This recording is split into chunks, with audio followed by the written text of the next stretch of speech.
खुदावंद के जिंदा पाक कलाम में से ज़बूर 135। खुदावंद की हम्द करो, खुदावंद के नाम की हम्द करो। ए खुदावंद के बंदो, उसकी हम्द करो। तुम जो खुदावंद के घर में, हमारे खुदा के घर की बारगाहों में खड़े रहते हो, खुदावंद की हम्द करो, क्योंकि खुदावंद भला है। उसके नाम की मदह सराई करो कि ये दिल पसंद है, क्योंकि खुदावंद ने याकूब को अपने लिए और इसराइल को अपनी खास मलकियत के लिए चुन लिया है। इसलिए कि मैं जानता हूँ कि खुदावंद बुजुर्ग है और हमारा रब सब माबूदों से बालातर है। आसमान और ज़मीन में, समुंदर और गहराओं में खुदावंद ने जो कुछ चाहा वही किया। वो ज़मीन की इंतहा से बुखारात उठाता है, वो बारिश के लिए बिजलियां बनाता है, वो अपने मखज़नों से आंधी निकालता है।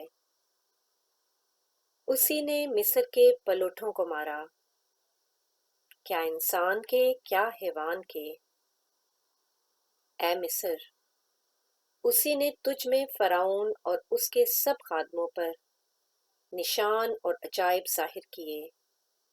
उसने बहुत सी कौमों को मारा और ज़बरदस्त बादशाहों को कत्ल किया।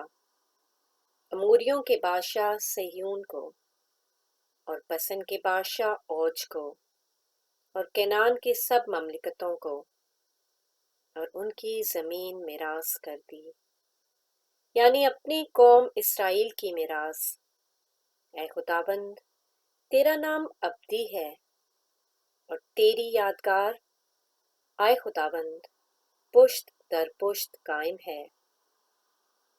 क्योंकि खुदाबंद अपनी कौम की अदालत करेगा, वो अपने बंदों पर तरस खाएगा।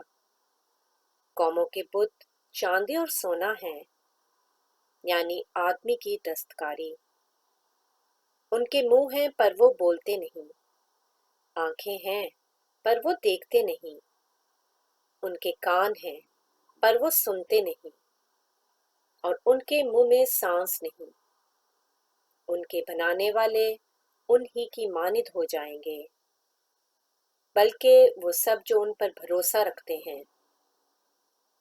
आए इसराइल के घराने, खुदावंद को मुबारक कहो।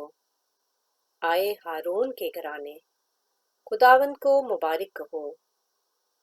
आए लावी के घराने, खुदावंद को मुबारक कहो। आए खुदावंद से डरने वालों, खुदावंद को मुबारक कहो।